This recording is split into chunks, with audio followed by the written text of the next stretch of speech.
ஓம் சாந்தி. இன்றைய முரளி 6 அக்டோபர் 2024. அவ்வியக்த பாப்தாத ரிவைஸ் 24:2 மதுபன். தந்தையை பிரதர்ஷம் செய்வதற்கு தன்னுடைய உணர்வையும் பிறரது உணர்வையும் நல்லதாக மாற்றுங்கள்.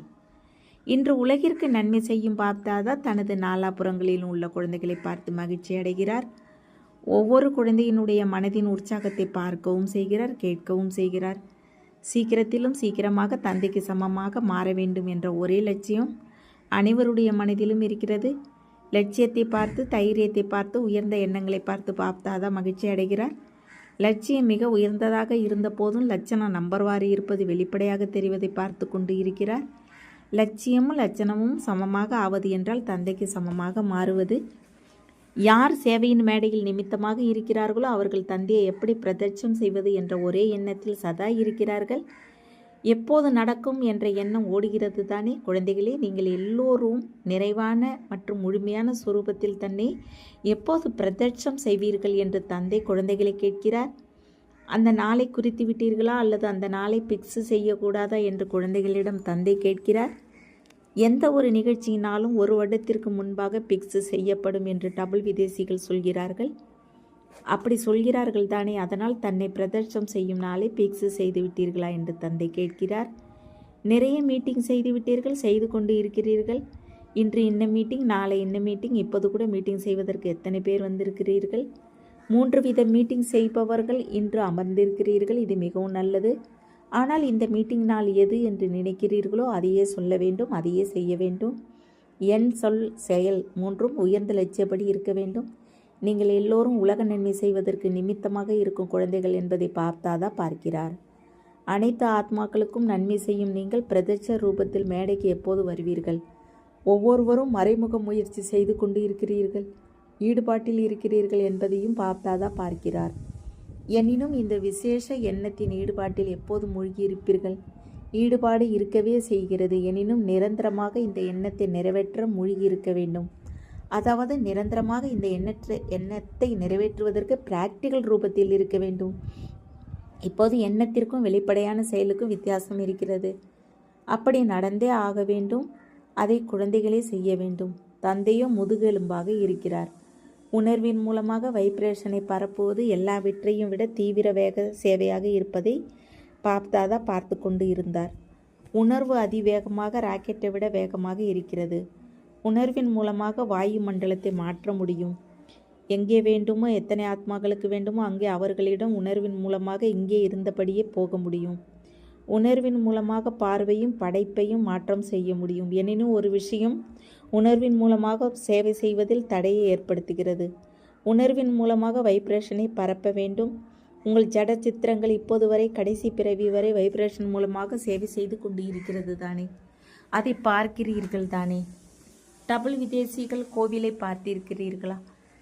பார்க்கவில்லை என்றால் பாருங்கள். ஏனென்றால் கோவில் உங்களுடையது தானே. குமாரிகள், உங்களுக்கு கோவில் இருக்கிறதா அல்லது அது இந்தியர்களின் கோவிலா? எல்லோருக்கும் கோவில் இருக்கிறது. நல்லது, வாழ்த்துக்கள். கோவிலில் உள்ள சிலைகள் வெளிப்படையாக வைப்ரேஷன் மூலமாக சேவை செய்து கொண்டிருக்கின்றன. அதாவது ஆத்மாக்கள் நீங்கள் கோவிலின் சிலைகளாக இருந்து சேவை செய்து கொண்டு இருக்கிறீர்கள். எத்தனை பக்தர்கள் வைப்ரேஷன் மூலமாக தமது அனைத்து ஆசைகளையும் பூர்த்தி செய்து கொள்கிறார்கள். அதனால் சைத்தன்ய மூர்த்திகளே, இப்போது உங்கள் சுப பாவனையின் உணர்வால், சுப ஆசைகளின் உணர்வால் வாயு மண்டலத்தின் வைப்ரேஷனை பரப்புங்கள். ஆனால் என்று சொல்வது நல்லது இல்லை. எனினும் சொல்ல வேண்டியிருக்கிறது. பாண்டவர்களுக்கு ஆனால் என்ற வார்த்தை பிடித்திருக்கிறதா? பிடிக்கவில்லை. ஆனால் இருக்கிறதா அல்லது முடிந்து விட்டதா? இதற்காக எல்லாவற்றையும் விட எளிய விதி. முதலில் ஒவ்வொருவரும் தனக்குள் சோதனை செய்யுங்கள். ஒரு நொடியில் சோதனை செய்ய முடியுமா? இந்த கணமே செய்யுங்கள். நொடியை கொடுக்க வேண்டுமா என்ன? அல்லது செல்லும் பொழுது நொடி கிடைத்து விட்டதா, சொல்லும் பொழுது நொடி கிடைத்து விட்டதா என்ற எனது உணர்வில் எந்த ஒரு ஆத்மாவையும் குறித்து நெகட்டிவ் வைப்ரேஷன் இருக்கிறதா என்பதை இப்போது தனக்குள் சோதனை செய்யுங்கள். உங்கள் உண்மையான வைப்ரேஷன் நெகட்டிவாக இருந்தால் உங்களால் உலக மாற்றத்தை செய்ய முடியாது. அதனால் தடைகள் ஏற்பட்டு கொண்டு இருக்கும். நேரம் பிடிக்கும். வாயு மண்டலத்தில் சக்தி வராது. அவர்கள் அப்படித்தான் இருக்கிறார்கள் என்று சில குழந்தைகள் சொல்கிறார்கள். அவர்கள் அப்படி இருப்பதால் வைப்ரேஷன்கள் வரதானே செய்யும். பாபா, உங்களுக்கு தெரியாது அந்த ஆத்மா அப்படித்தான் இருக்கிறது என்று. தந்தைக்கு ஞானம் கொடுக்கிறார்கள், ஆனால் அவர்கள் கெட்டவர்கள், தவறாக இருக்கிறார்கள். அப்படி இருக்கக்கூடாது தான். எனினும் கெட்டது உங்கள் உணர்வில் வைத்து கொள்ளுங்கள் என தந்தை உங்களுக்கு அனுமதி கொடுத்திருக்காரா என தந்தை கேட்கிறார். தந்தை இப்படி அனுமதி கொடுக்கவில்லை என்று யார் நினைக்கிறார்களோ அவர்கள் ஒரு கையை உயர்த்துங்கள், டிவியை காட்டுங்கள், நீங்கள் பார்க்கிறீர்கள் தானே, நல்லது. கையை உயர்த்தி வைத்திருப்பதை நினைவில் வையுங்கள். டபுள் விதேசிகள் கையை உயர்த்தினார்களா?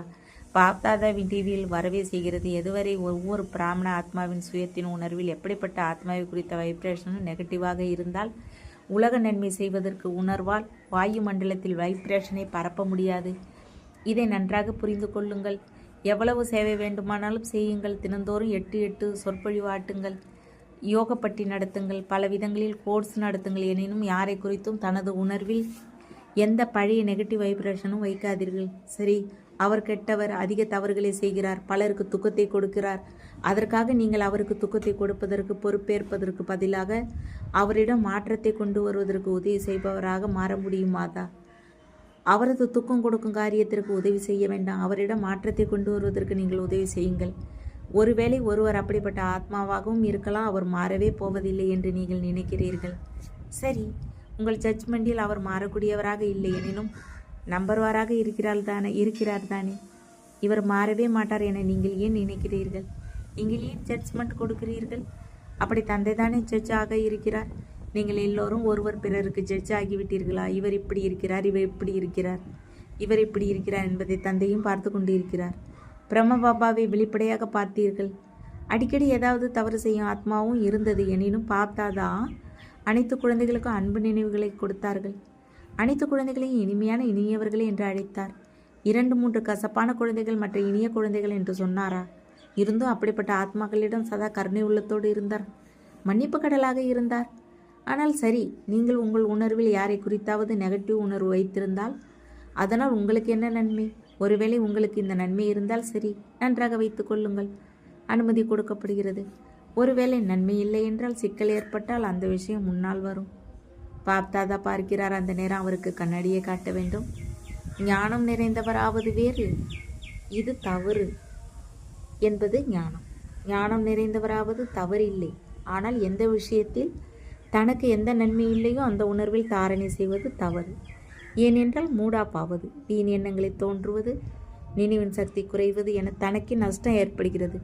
நீங்கள் இயற்கையையும் தூய்மையாக மாற்றக்கூடியவர்கள். இவர்களோ ஆத்மாக்கள். உணர்வு, வைப்ரேஷன் மற்றும் வாயு மண்டலம் 3ற்கும் சம்பந்தம் இருக்கிறது.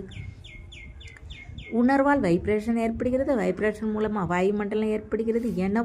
எனவே உணர்வே முக்கிய விஷயமாக இருக்கிறது. ஒருவேளை சீக்கிரமாக தந்தையை பிரதிஷ்டம் ஏற்பட வேண்டும், தீவிர வேகத்தில் முயற்சி செய்ய வேண்டும் என்று நீங்கள் நினைத்தால் எல்லோரும் உங்கள் உணர்வை தனக்காகவும் பிறருக்காகவும் பாசிட்டிவாக தாரணை செய்யுங்கள். நன்றாக ஞானம் நிறைந்தவராகுங்கள். ஆனால் தன் மனதை நெகட்டிவ் தாரணை செய்யாதீர்கள். நெகட்டிவ்னு அர்த்தம் குப்பை. இந்த கணமே உணர்வை பவர்ஃபுல்லாக்குங்கள், வைப்ரேஷனை பவர்ஃபுல்லாக்குங்கள், வாயு மண்டலத்தை பவர்ஃபுல்லாக்குங்கள்.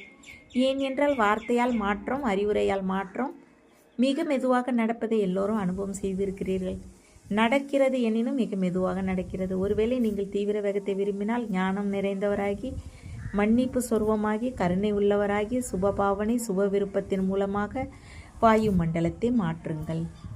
பாருங்கள், நீங்கள் எல்லோரும் வெளிப்படையாக பார்த்திருக்கிறீர்கள். மதுவனத்திற்கு யார் வந்தாலும் எல்லாவற்றையும் விட அதிக பிரபாவம் எந்த விஷயத்தில் ஏற்படுகிறது? வாயு மண்டலம். இங்கு எல்லோரும் நம்பர்வாராக இருக்கலாம். எனினும் பிரம்மாவின் கர்ம பூமியாக இருப்பதால், பாப்தாதாவின் வரதான பூமியாக இருப்பதால் அந்த வாயு மண்டலம் மாற்றத்தை ஏற்படுத்துகிறது. அனுபவம் இருக்கிறது தானே. அதனால் வைப்ரேஷன் மூலமாக வாயு மண்டலத்தை உருவாக்க வேண்டும்.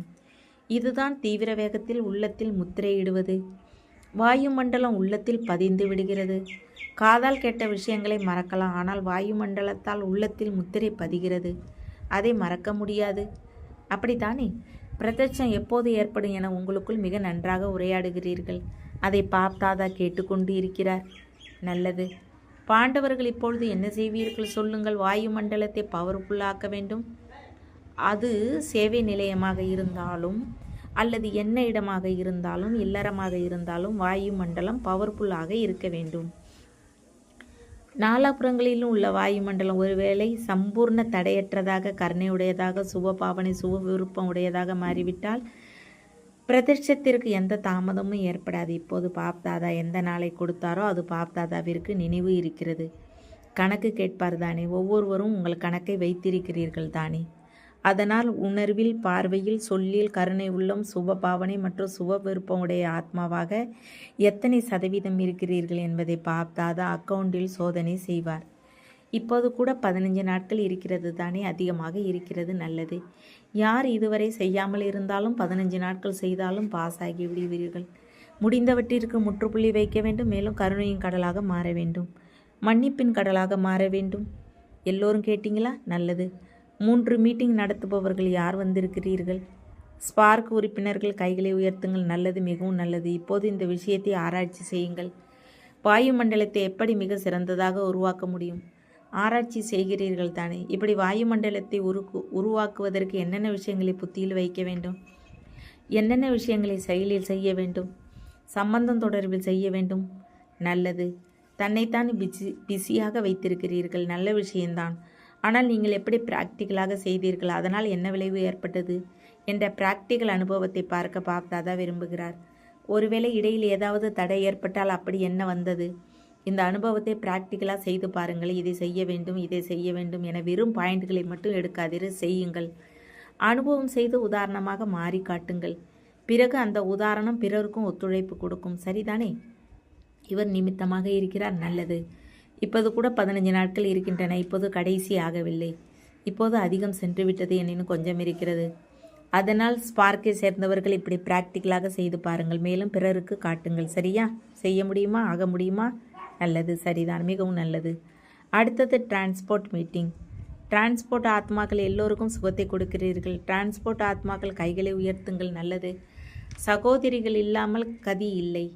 அதனால் டிரான்ஸ்போர்ட் ஆத்மாக்கள் என்ன செய்வீர்கள்? யாத்திரை மட்டும் செய்ய வைப்பீர்களா? டிரான்ஸ்போர்ட்டை சேர்ந்தவர்கள் தமக்குள் அப்படி ஒரு புரோகிராமை உருவாக்குங்கள். அதனால் எந்த ஆத்மாவாக இருந்தாலும் மிக குறைந்த நேரத்தில் துக்கமான உலகை கடந்து சற்று நேரத்திற்காவது சாந்தியின் யாத்திரை செய்ய வேண்டும். சரி, பரந்தாமம் வரை போவது கடினமாக இருக்கலாம். ஆனால் துக்கமான உலகின் சாந்தியை யாத்திரையாவது செய்ய வேண்டும். அந்த திட்டத்தை நன்றாக உருவாக்குங்கள். 4 வித யாத்திரை செய்பவர்களுக்கும் பாப்தாதாவின் செய்தியை கொண்டு சேர்க்கிறீர்கள், சேர்த்தே ஆக வேண்டும். ஏன் என்றால் எந்த வர்க்கமும் தங்கிவிடக்கூடாது. இது நன்றாக இருக்கிறது. வர்க்க சேவையை கண்டுபிடித்திருக்கிறீர்கள், இது நல்லது. அதனால் புகார் சொல்ல மாட்டார்கள். எந்த வர்க்கமும் தங்கிவிடக்கூடாது. ஒவ்வொருவரும் தமது வர்க்கத்தை முன்னேற்ற வேண்டும் என்ற உற்சாகம் கொள்கிறீர்கள் தானே? இது மிகவும் நல்லது. இப்போது எந்த வர்க்கங்களை உருவாக்கி இருக்கிறீர்களோ அவை எவ்வளவு காலமாக நடந்து கொண்டிருக்கின்றன? 1.5-2 வருடங்கள் ஆகின்றனவா அல்லது அதிகமா? வர்க்க சேவை ஆரம்பித்து 10-12 வருடங்கள் ஆகிவிட்டன. அதிக காலமாகிவிட்டது. வர்க்கத்தை சேர்ந்தவர்களுக்கு பாப்தாதாவின் ஒரு விருப்பம் இருக்கிறது. பாப்தாதா 2-3 முறை சொல்லியிருக்கிறார், எனினும் நடக்கவில்லை. ஒவ்வொரு வர்க்கமும் இவ்வளவு காலம் என்ன சேவை செய்திருந்தாலும் அந்த ஒவ்வொரு வர்க்கத்தின் விசேஷ சர்வீசபிள் குழந்தைகளை அவர்கள் ஒத்துழைப்பவர்களாக இருக்கலாம், பாதி யோகிகளாகவும் இருக்கலாம், ரெகுலராக இல்லாமல் அவ்வப்போது வருபவர்களாகவும் இருக்கலாம். அப்படிப்பட்டவர்களில் குறைந்தது 5 பேர் ஒவ்வொரு வர்க்கத்திலும் முன்னால் வர வேண்டும்.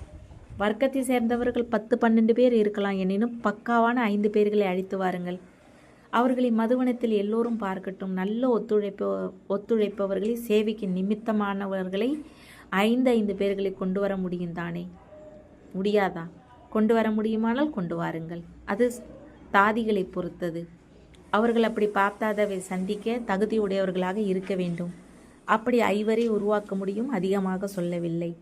5 பேர், அவ்வளவுதான். இதை தாதிகள் பாஸ் செய்வார்கள். இன்ஜினியரிங் விங் திட்டமிடுவதே இன்ஜினியரிங் வேலையாக இருக்கிறது.